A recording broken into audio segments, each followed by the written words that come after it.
সাহাবী দূর থেকে দেখছে ওমর ফারুক তার চোখটা একদম ছোট্ট করে খুলেছে, একদম ছোট। ওই সাহাবী দূর থেকে দৌড়ে আসছে, মা লেখা ইয়া ওমর, হে ওমর আপনার কি হয়েছে, কি লাগবে আমাকে বলেন।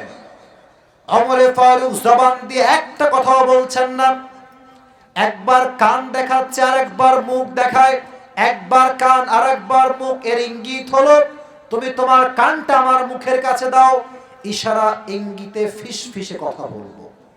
দৌড় দিয়ে এসে কানটা মুখের কাছে দিয়েছে আর ভাবছে হয়তো আমাকে বলবে তুমি আমার বউকে দেখে রেখো, ছেলেকে দেখে রেখো, রাষ্ট্রের সম্পদ দেখে রেখো, এটাই হবে শেষ কথা। না না, ওমর ফারুক জীবনের শেষ মুহূর্তে একটা কথা বললেন, এই সাহাবী কারো খবর লাগবে না, আমাকে একটা খবর দাও।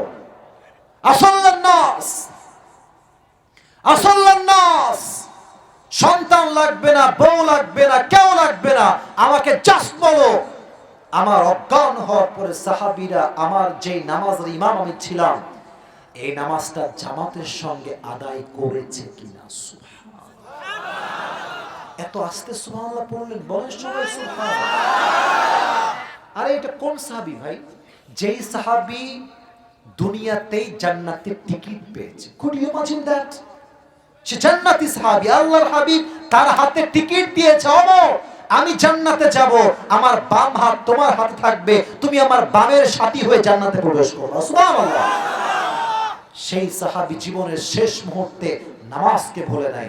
আজ কি বলবো কষ্টের কথা, আসরের নামাজ হচ্ছে সিরাজগঞ্জের মাটিতে মসজিদে, আর যুবকরা রাস্তায় দাঁড়িয়ে কেউ টিকটক বানাচ্ছে, কেউ পাবজি এবং ফ্রি ফায়ার খেলে বেড়াচ্ছে।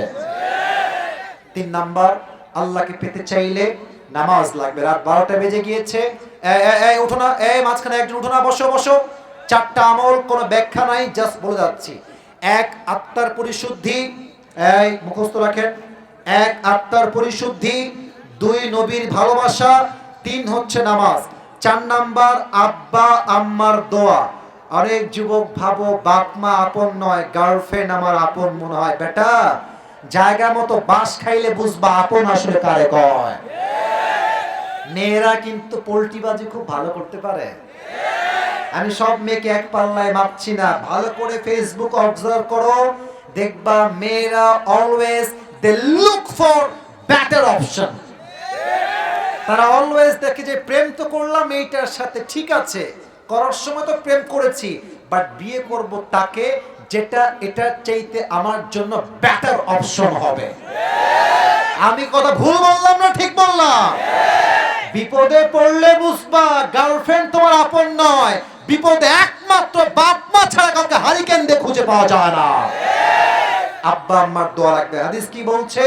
রিদাউর রাব্বি ফি রিদাইল ওয়ালিদাইন ওয়া সাখতুর রাব্বি ফি সাখতিল ওয়ালিদাইন। আব্বা আম্মা খুশি, আল্লাহ বলছেন আমি আল্লাহও খুশি। সুবহানাল্লাহ পড়বেন না আপনারা? 4 নাম্বার আব্বা আম্মার দোয়া। 6 নাম্বার ধৈর্য, 5 নাম্বার ধৈর্য। 6 নাম্বার অল্পতে শেষ করছি, আর ব্যাখ্যা দিব না, রাত 12টা